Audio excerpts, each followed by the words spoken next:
Olá, como vai? Tudo bem? Meu nome é Sandro. Venho aqui hoje para darmos continuidade ao nosso trabalho em eletricidade, tá?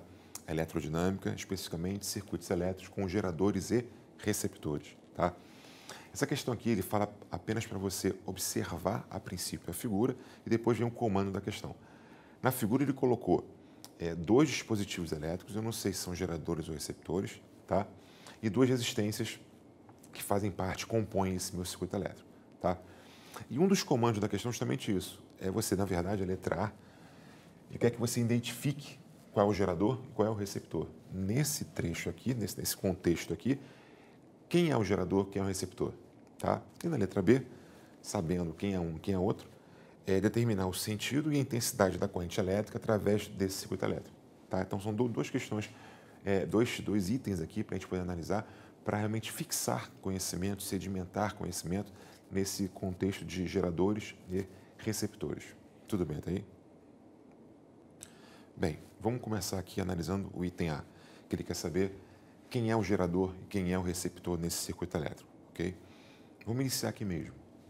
Eu tenho o seguinte, eu tenho esse, a princípio, um dispositivo elétrico. Pode ser um gerador, pode ser um receptor, tá? Eu não sei para onde está a corrente, na verdade. Então, se ele fosse um gerador, por exemplo, ele estaria mandando corrente no sentido, digamos assim, horário, ok? Ele manda a corrente sendo o potencial maior dele, não é isso? Fazendo esse percurso daqui. Esse, por outro lado, se ele fosse um gerador, ele mandaria uma corrente elétrica no sentido anti-horário, fazendo essa volta aqui. Então, eles estão, na verdade, conflitando. Um conflita com o outro, tá? Quem vai ganhar isso aí? Quem tiver maior força eletromotriz, né? Quem tiver maior DDP aqui, vai ganhar. Esse tem 80, esse tem 50. Então, esse aqui é o gerador e esse aqui é o receptor. Se por acaso esse de 50 tivesse com o potencial maior dele voltado para baixo, o menor para cima, seriam dois geradores em série, já vimos isso, né? Associação de geradores. Mas aqui não, eles estão se confrontando. De novo, esse aqui tende a mandar a corrente nesse sentido, seria um sentido, digamos, horário, e esse no sentido anti-horário. Vence esse porque tem maior eletromotriz. Então aqui nesse circuito elétrico, esse é o gerador, então isso aqui é uma força eletromotriz, esse é um receptor e isso é uma força contra-eletromotriz. Tudo bem? Vamos ali para outro quadro para mostrar como é que ficou o esqueminha sobre esse contexto que eu falei aqui agora, tá? Então, coloquei aqui, ó, repliquei aqui a figura e coloquei ele sendo um receptor, ok? E esse aqui sendo um gerador. Então, dessa forma, você consegue identificar qual é o gerador e qual é o receptor. Tudo bem até aí? Bem, já analisando ali quem é o receptor e quem é o gerador, o sentido da corrente tem que ser esse aqui. Esse aqui está vencendo. Então, ele joga a corrente no sentido, podemos chamar de anti-horário. Está aqui. Tudo bem? Bom, para achar agora o valor dessa corrente, a gente aplica uma lei que a gente já viu antes, a lei de Poulier, né? Que é o somatório das tensões pelo somatório das resistências, ok? Então, aqui essa tensão está vencendo, essa está perdendo, tá? Então fica E menos E', que seria a contra-eletromotriz, a eletromotriz menos a contra-eletromotriz, e o somatório das resistências, quer dizer, são duas resistências que fazem parte do meu circuito elétrico, né? E essa resistência interna do gerador, que compõe também o meu circuito, e o gerador que finaliza o fechamento do circuito elétrico com a sua resistência interna. Então, tem duas resistências internas, tá? Uma do gerador, que é essa aqui, uma do receptor, que é essa aqui, e duas resistências estão ligadas em série aqui, ok? Ou seja, joguei os valores e achei um valor de 1,5 ampere. Tudo bem? A questão em si, aplicando a lei de Poulier, analisando direitinho isso aqui, uma questão, como falei, de sedimentação de conhecimento. Agora, vamos especular um pouquinho.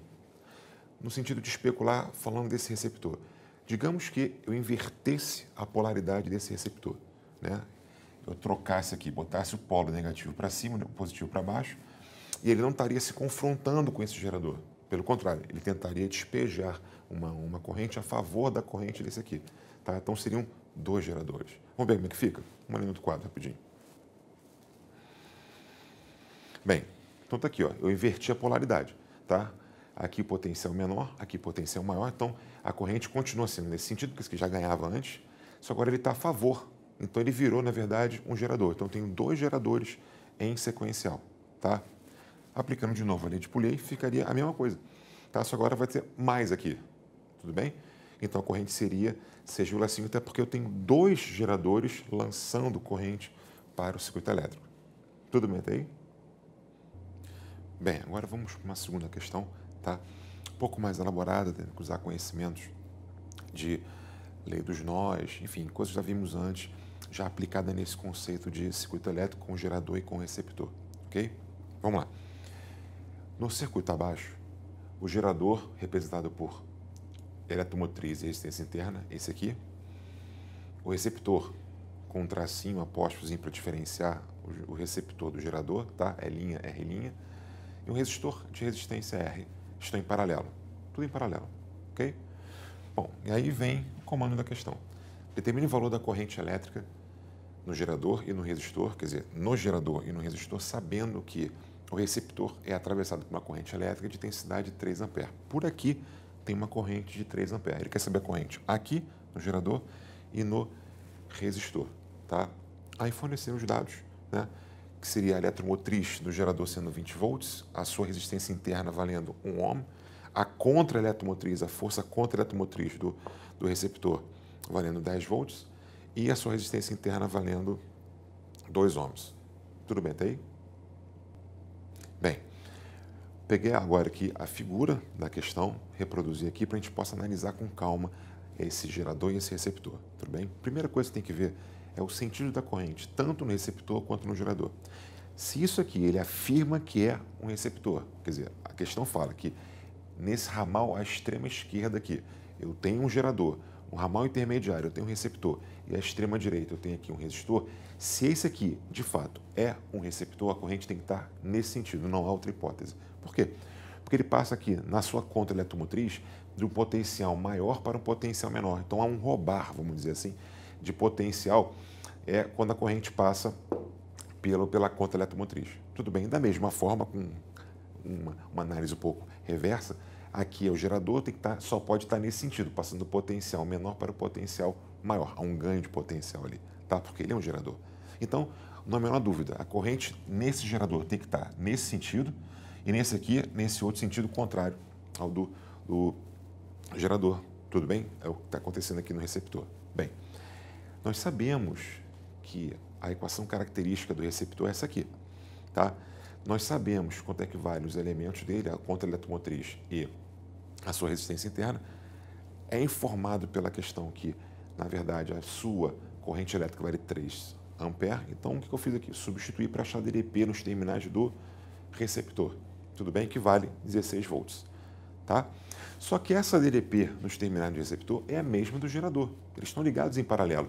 E esses pontos aqui, os pares de pontos são os mesmos. Se eu chamei esse ponto aqui, por exemplo, daqui a pouco eu vou analisar aquele ponto ali, N, aqui também é N. Se eu chamo aqui, por exemplo, de B, aqui é B. A DDP aqui, NB, aqui é NB. Enfim, é a mesma, estão em paralelo. Então as tensões de DDP vão ser iguais. Então aqui, o que eu fiz? A equação característica do gerador é essa aqui. E menos RI, botei o I do gerador. A tensão é a mesma, a do receptor vale 16 volts. Então aqui vale 16 volts. A eletromotriz desse gerador é dada, vale 20 volts. A resistência interna também é dada, vale 1 ohm. Ou seja, a corrente que passa pelo gerador vale 4 A. Tudo bem? E aí vem a análise desse ponto N aqui, tá? Que eu botei aqui. É um nó, tá? Eu botei um N de nó mesmo, de propósito, tá? Eu reproduzi aqui. Eu peguei isso aqui e reproduzi aqui. Se vem uma corrente do gerador para cá, ela vira aqui, né? E vai para, vamos supor aqui, se fosse isso aqui uma linha horizontal, por exemplo, vem para a direita, então está para cá. Esse do receptor vem para baixo. Como é que eu tenho certeza que a corrente que passa, que vai lá para o ramal do resistor, ela tem esse sentido e não o contrário? Tá? Isso pode ser uma dúvida na cabeça de quem está vendo esse vídeo. Então, na verdade, o que acontece? Só pode ser dessa forma porque o gerador, ele vai prover essa corrente elétrica total. É ele que está gerando, é o fato da existência dele no meu circuito elétrico que faz com que aconteça uma circulação de corrente aqui. Então ele, como eu falei, é um provedor dessa corrente elétrica. Então a corrente toda vem aqui e daqui ramifica, tá? Para cá, receptor para cá. Ele está alimentando o receptor e está alimentando quem? O meu resistor, tá bom? Porque essa aqui é a corrente maior de todas. Tá? Se você bota isso para cá, você está falando que a corrente que vem aqui do resistor mais do gerador vai dar do receptor. Não tem sentido isso. Ele tem que ter a corrente maior. Ele é o gerador. Ele que está fazendo que ocorra realmente circulação de corrente no circuito como um todo. Tudo bem? Tá claro? Então só pode ser para cá. Pela lei dos nós, eu sei que a corrente que passa pela resistência mais a corrente que passa pelo receptor tem que dar a corrente que vem do gerador. Ou seja, o total de corrente que chega é o mesmo que sai. Jogando aqui os valores que nós já temos, nós chegamos ao valor que a corrente que passa pelo resistor, que vai lá para o resistor, faz isso aqui, ó, vale 1 ampere. Tudo bem, tá aí? Bem, antes de terminar a questão, que na verdade já terminou, né? Já calculamos as correntes, né, que ele pediu no comando da questão, queria especular rapidamente aqui uma situação bem interessante que poderia ter sido pedida também na questão. Ele poderia pedir para você qual o valor da resistência desse resistor aqui, tá? E perfeitamente fácil de fazer isso, tá? Então vamos fazer, já que vamos especular, vamos tentar fazer essa análise aqui. Reproduzir aqui, que nós já vimos antes, essa corrente do gerador, do receptor e essa do resistor, ok? A gente sabe que tudo está em paralelo. Então, a DDP nos terminais do gerador é a mesma nos terminais do receptor, que é a mesma no terminal do resistor, de resistência R. Ok? O que eu fiz? Coloquei isso aqui. A DDP é a mesma nos 3 elementos que compõem esse circuito elétrico. Tá? E eu sei que, pela primeira lei de Ohm, que a DDP nos terminais desse resistor é o valor da resistência vezes a corrente que passa por esse resistor. Foi o que eu fiz. Isso vale 16, já calculamos antes, né? Tudo igual a 16. A corrente calculamos agora que vale 1, então a resistência desse resistor vale 16 ohms. Quer dizer, sem problema nenhum, pode calcular, não tem nenhum problema. Poderia ter pedido, mas, enfim, especulamos e achamos. Tudo bem? Bem, hoje fizemos 2 questões bem interessantes, tá? Uma para sedimentar conhecimento, outra para especular um pouquinho mais, um pouquinho mais rebuscado, em termos de pegar temas um pouco mais antigos para trazer aqui para resolver, enfim, uma questão para uma boa revisão também para a gente poder fazer junto com o contexto de receptores e geradores, ok? Hoje a gente fica por aqui. Um abraço, tudo de bom.